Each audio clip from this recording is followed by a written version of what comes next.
ফের বড়সড় সাফল্য পেল মালদা গাজল থানার পুলিশ। এবারে দাঁড়িয়ে থাকা লরি থেকে ডিজেল চুরি করতে এসে পুলিশের জালে 3 দুষ্কৃতী সহ এক গাড়ি চালক।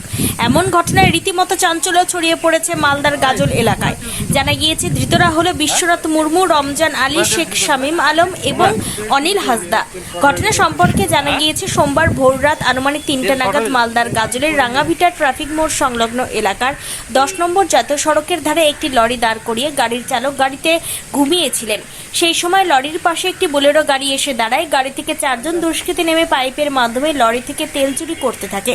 টহলদারি চালানোর সময় সম্পন্ন ঘটনা কর্তব্যরত পুলিশের নজরে আসতেই 4 জন দুষ্কৃতীকে হাতে নাতে পাকড়াও করে গাজল থানার পুলিশ। 4 জনের মধ্যে একজন গাড়ি চালক রয়েছে বলে খবর। বোলেরো গাড়িটি কেউ আটক করে পুলিশ, যদিও লরি থেকে তেল চুরির ঘটনা স্বীকার করে দুষ্কৃতীরা।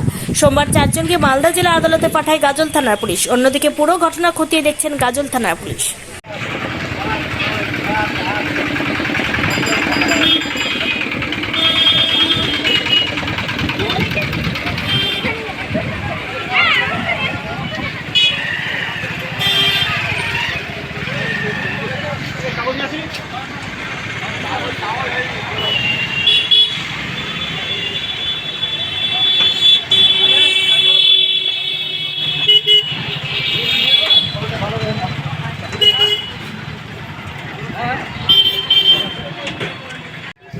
এই তোমরা কোথায় তেল চুরি করছিলে?